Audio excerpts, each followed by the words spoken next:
Speaking to Fox News, Mr. Waltz claimed U.S. President Donald Trump has been left to deal with the inaction of the previous administration over the escalating conflict in Syria.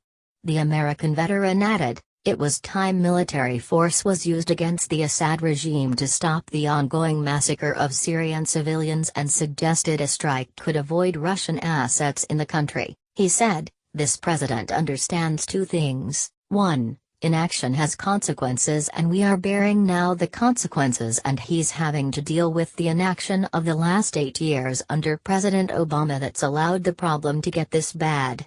And then number 2, that diplomacy is actually benefited by the credible use of military force." Fox News. Getty. Syria News. Michael Waltz reveals how Donald Trump could take Assad Air Force down. "Sometimes you actually have to employ that force, and in this case, I hope and expect to see Syrian pilots not have a single runway left after our standoff cruise missiles take them out.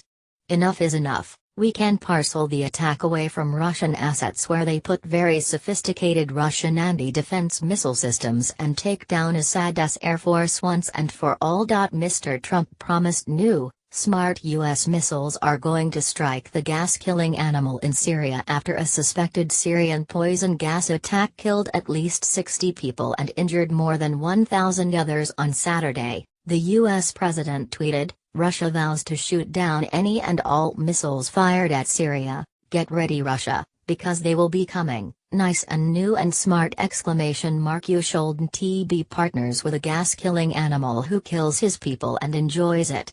Trump is having to deal with the inaction of the last 8 years under President Obama. Michael Waltz. "Our relationship with Russia is worse now than it has ever been, and that includes the Cold War. There is no reason for this. Russia needs us to help with their economy, something that would be very easy to do, and we need all nations to work together. Stop the arms race." Reports suggested more than 500 people, mostly women and children, were taken to medical centers with difficulty breathing, foaming at the mouth and burning sensations in the eyes. The attack comes almost exactly a year after a chemical atrocity in the northern Syrian town of Khan Sheikhoun killed dozens of people. The escalating tensions have called for a coalition of France, the UK and the US.